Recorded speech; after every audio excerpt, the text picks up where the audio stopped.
ሚስት ያረጀችብኝ። ጊዜው እንዴት ነው የሚሄደው? ጊዜ ምን የሚሉት ነገር ነው? ውስጡ ውጭ የማይታወቅ ንፋስ ወለድ የሁለንታ እስትንፋስ በቀኖች ላይ ሰልጥኖ ሐሳብን በደርዙ ልክ የሚያሰፋ ሚስጥራዊ መስሎ በህልማችን ውስጥ የሚሰለጥን ነገር የህይወትን ጡት እየጠባ ሞትን የሚያፋፋ ግሩም ክስተት። ጊዜ ራሱ ፈጣሪ ይሆን እንዴ? የማይታይ የማይዳሰስ የተተረጎመ የሚመስል ግን የማይተረጎም ቅኔውን ለመፍታት እስትንፋስ የሚሻ ወልዶ የሚገድል በስጋችን ውስጥ እንደ ነፍሳችን የምናዳምጠው የሚመስለን ግን ምንም የሆነ ነገር ብዙ ጊዜ ብዙ ነው። ጊዜ መግደል አይቻልም። ጊዜ ገዳይ ነው።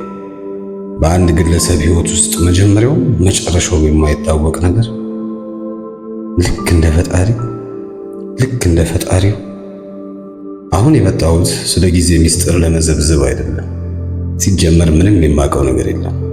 ራሱ ጊዜውን ጠብቆ እስኪሰብከኝ ድረስ ሚስት ያረጀችብኝ።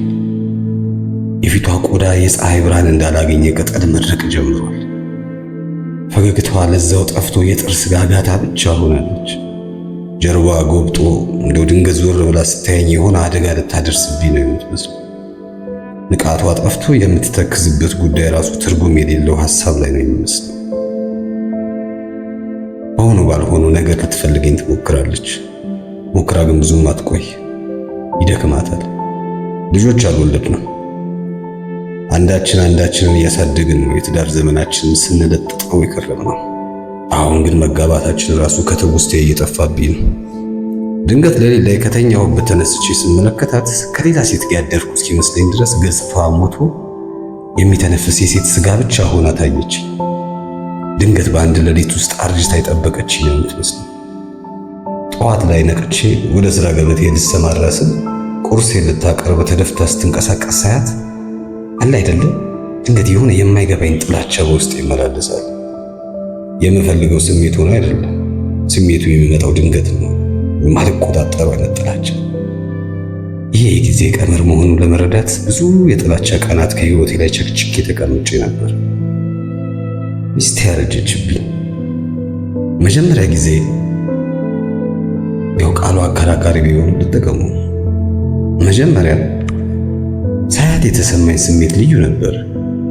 ልጅ ሆና ደስታን ብቻ የሚጓተት የወጣትነት ግለት ውስጥ ሳለች ትዳር የሚባል ነገር አፈ ታሪክ እንደሆነ መስበክ ለሷ እጅግ ጥልቅ ፍልስፍና የሚመስላት ወቅት ላይ ዝምታ የሚያስፈራት፣ በሰው ካልተከበበች እንባ የሚቀድማት፣ ወንዶች ተሰብስበው ሲመለከቷት በጉሯ የምታሸሻቸው እድሜዋ ላይ እኔን አገኘችኝ። የዚያን ጊዜ እኔን ጉልበቴን እስክጨርስ ድረስ በፍቅሯ ነዘረችኝ። አማራጭ ያለኝ እንዳይመስለኝ አድርጋ አንጠልጥላ ማንም የማይደርስበት የስሜት ጋራ ላይ አመነነች። ያኔ እንደዛ ነበረች፣ ማንም የማይተረጉማት የሴትነት ተምሳሌት፣ ጉልበታም፣ ውበታም፣ የሌላ መንፈስ ስራ እስኪመስል ድረስ በጊዜ ርዝመት ውስጥ ፍቅረኛ የሆነች። ሁሉም ነገር በፍጥነት ነው የሆነው። ስለ ታሪኳ በራሷ አንደበት አጠናው። እናቷም አባቷም በምድር ላይ የሉ። ጊዜ ቀርጥፎ በልቷቸዋል። አሁን ከቤተሰቦቿ የዘር ግንድ እሷ ብቻ ነች ያለችው። የዚያን ጊዜ ላይ መውለድ ባትፈልግም ኃላፊነቷ እንደሆነ ግን ታውቃለች። ይመስል ነበር መጀመሪያ ላይ አብረን ስንኖር ዘላለምን የሚያስንቅ ፍቅር ከመሃላችን አድርገን በከንፈሮቻችን ቃላት ስንፈበርክ ይመስል ነበር። ጠዋት ማታም ባያት እንደማልሰለቻት አይምሮዬ ሲነግረኝ እኔ አምኜው ፈጣሪን ሳመሰግን ይመስል ነበር። ቃላቶቼን አምና ተስፋዎችን ተከትላ አብራኝ ዘመኗን ለኔ ልትሰጥ ፍቅሯን ከዓለት በላይ በውስጧ ስታጠነክር ሁሉም ነገር የሚሆን ይመስል ነበር። አሁን ግን ይሄ ሁሉ ነገር የለም። ልጅም መውለድ እንደማትችል ካወቀች በኋላ እድሜዋ በላይዋ ላይ ሰልጥኖባት ውበቷን መጥቶ ሲጨርሰው ሞት የትም ሩቅ የሆነ ነገር እንዳልሆነ ጊዜ አልምዶ ካስተማራት በኋላ ሁሉም ነገር መልኩን ቀየረ። ፈገግታዋ ጠፍቶ መልኳ ታይቶ እንደሚረሳ ህልም መሰለ። ጉልበት ያጠረው የውስጥ ግለቷ ቀዝቅዞ ጊዜ ቃላቶቿን ከአንደበቷ ላይ አድርቆባት የዝምታ ድምፅ ብቻ ነው የምታስተጋባው። አታዋራኝም፣ እንዲሁ እንዲሁም ሞት የሚጠብቅ የሴት ገላ ብቻ ሆና ቀረችብኝ። ይሄ ባህሪዋ ሊጀማምራት ሲል አንድ ቀን ላይ ያወራነው መቼም አይረሳኝም።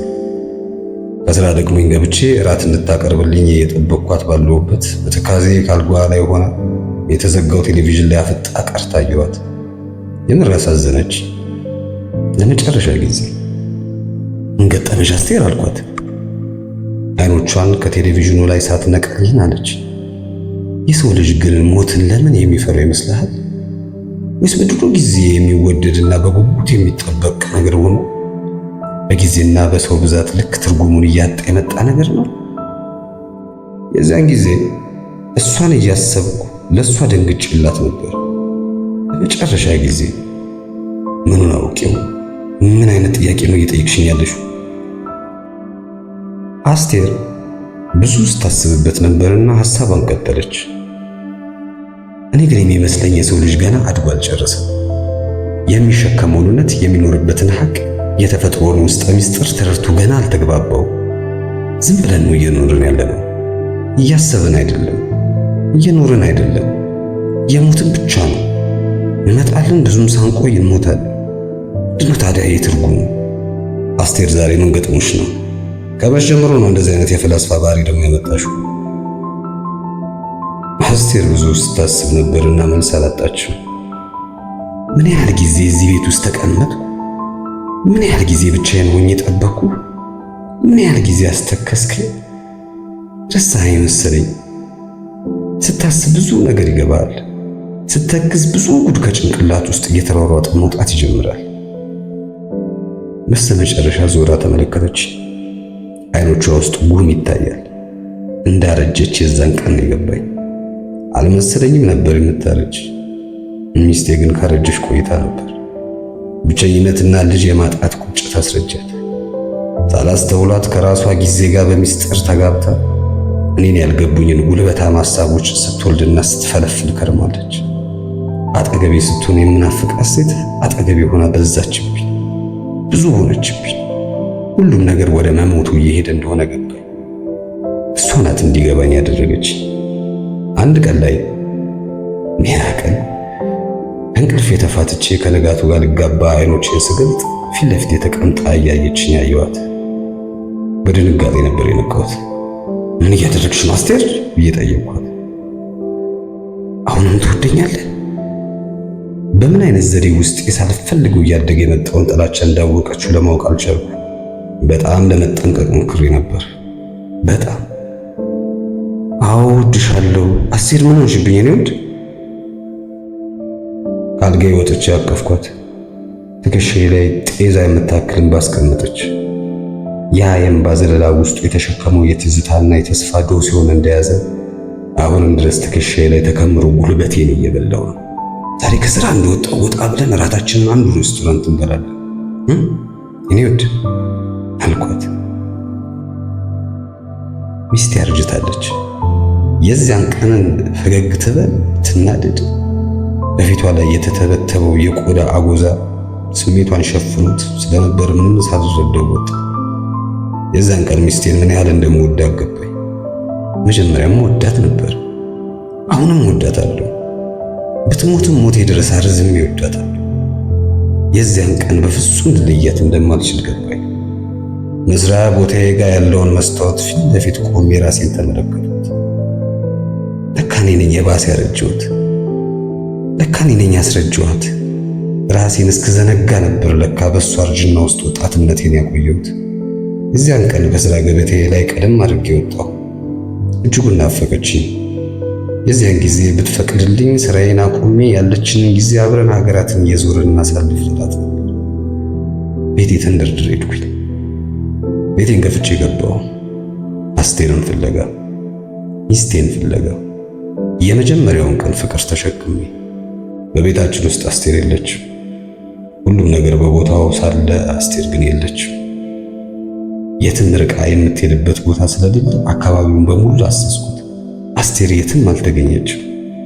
እዚያን ቀን አስቴር ቤታችንን ጥላ የጠፋችበት ቀን ነው። ሸሽታኝ የተሰወረችበት ቀን። ቀናት በቀናት ላይ ተደራርበው 1 ዓመት አለፈ። እኔም ተስፋ ቆረጥኩ። አብረውኝ አንዱን ሙሉ ዓመት ሲያፈላልጉኝ የነበሩ ወዳጆቼም ተስፋ ቆረጡ።